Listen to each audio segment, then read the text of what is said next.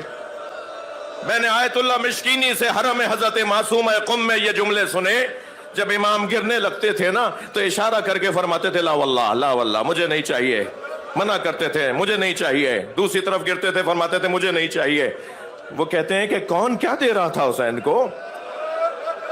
کہنے لگے ذرا معرفت کی نگاہوں سے دیکھو، جب گرنے لگتے تھے سیدہ کہتی تھی میرے لال میری گود میں آ جا، اور امام فرماتے تھے اماں یہ میرا امتحان ہے، اماں مجھے خود زمین پہ گرنے دے۔ حسین مولا زمین پر آ گئے۔ ذوالجناح بہت دیر تک امام حسین کے گرد چکر کاٹتا رہا، کسی کو قریب نہیں آنے دے رہا تھا۔ پسر سعد کی آواز آئی کوئی ذوالجناح کو تیر نہ مارے، میں نے اپنے بچپن میں نبی کو اس پہ بیٹھے دیکھا ہے، اسے پکڑ کر لاؤ میں تبرک کے طور پہ رکھوں گا۔ ہمارا رونا اس بات پر ہے تجھے نبی کی سواری یاد رہی، تجھے نبی کا سوار یاد نہ رہا۔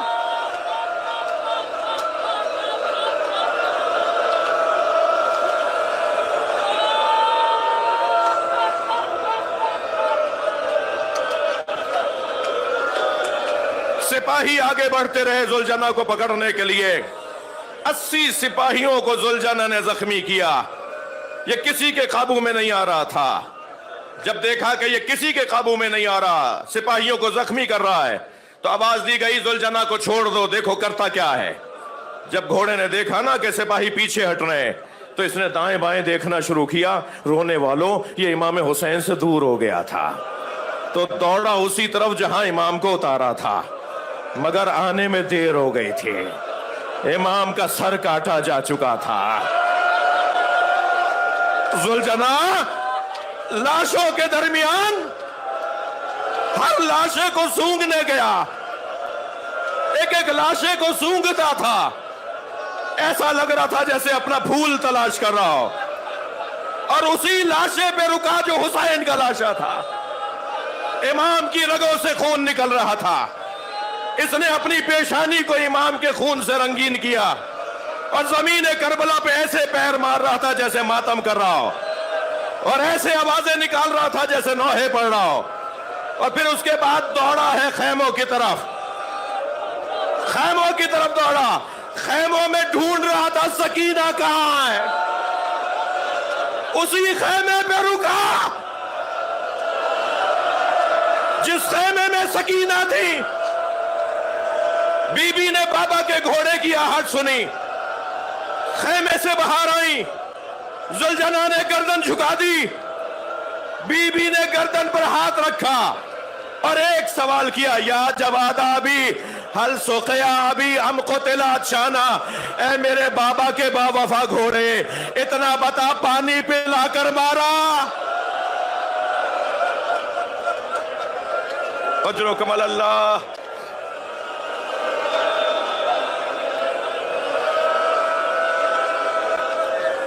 حق ہے ایسے ہی رونے کا۔ آج حسین کی عزادار بی بی کا ماتم ہے۔ یہ بچہ پوچھ سکتا ہے بی بی سکینہ کی شہادت کیسے ہوئی؟ میں بالابک کے ذریعے سے لبنان کے رستے سے شام گیا کچھ سال پہلے، تو بالابک کے شہر میں امام حسین کی 2 بیٹیوں کے مزار ہیں۔ جی، ایک بیٹی کا مزار میں نے پوچھا، دیکھا، پڑھا جا کر، تو وہ بیٹی وہ تھی کہ جس کے سر پہ پتھر مارا گیا، خون رک نہیں رہا تھا، وہ بچی شہید ہو گئی، اور آج لبنان اور شام کے سرحد پر ان کا مزار ہے۔ اجرکم اللہ۔ یہ بچہ پوچھ سکتا ہے نا جناب سکینہ کی شہادت کیسے ہوئی؟ بتا دوں اس بچے کو، دم گھٹنے سے ہو گئی۔ یہ بچی کب تک برداشت کرتی؟ کبھی کوئی تعزیہ نہ مارتا ہے، کبھی کوئی ہاتھ اٹھاتا ہے۔ اجرکم اللہ، اجرکم اللہ۔ کانوں سے گوشوارے مانگ کر نہیں لیے گئے، ایک ظالم نے ایک ہاتھ، پتھر سا ہاتھ سر پر رکھا اور ایک ہاتھ سے گوشوارے چھینے نوچے جب تک زندہ رہی، اپنے کانوں کے دکھنے کا،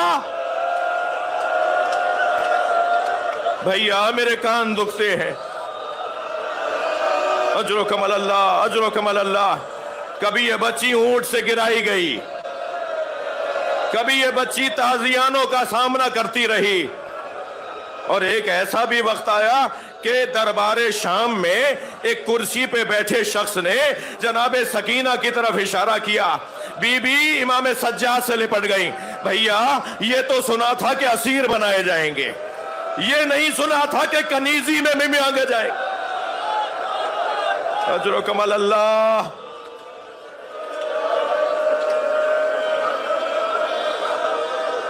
زندان شام، آدھی رات، اندھیرا، سوتے سوتے بیدار ہوئیں، اور کبھی زندان کے اس کونے میں، کبھی زندان کے اس کونے میں، اور آوازیں دیتی جا رہی تھی، بابا بابا بابا مجھے ساتھ لے جاؤ۔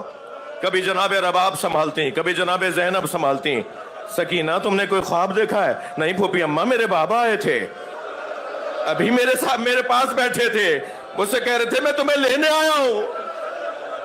پھوپھی اماں میں بابا کے ساتھ جاؤں گی، میرا بابا مجھے چھوڑ کے کیسے جائے گا؟ بچی نے بابا بابا کی آوازیں بلند کی۔ دربار سے سر حسین بھیجا گیا۔ جب سر امام حسین کو کنیزیں لے کر آئیں اور وسط زندان میں سر کو رکھا گیا، رومال ہٹایا گیا، تو امام سجاد کی آواز آئی، سکینہ بابا آ گئے۔ مجھ سے بیان نہیں ہو پائے گا، بی بی جہاں بیٹھی تھی وہاں سے اٹھی مگر گری، اٹھی پھر گری، اٹھتے گرتے بابا کے سر تک پہنچی، بابا کا سر گود میں لیا، غور سے دیکھ کے فرمایا، بابا آپ کی رگیں کس نے کاٹی؟ بابا یہ آپ کی پیشانی پہ پتھر کس نے مارا؟ بابا یہ آپ کے چہرے پہ کس کا خون ہے؟ پھر کہتی ہے، بابا جو آپ نے گوشوارے دیے تھے وہ چھین لیے، بابا مجھے تماچے مارتے، بابا مجھ پہ ہاتھ اٹھاتے۔ بچی بابا بابا کرتی کرتی سو گئی۔ امام سجاد قریب آئے، نبض پر ہاتھ رکھا، جناب زینب کو دیکھ کر فرمایا، اماں رباب کو سنبھالیے۔ آواز آئی، انا للہ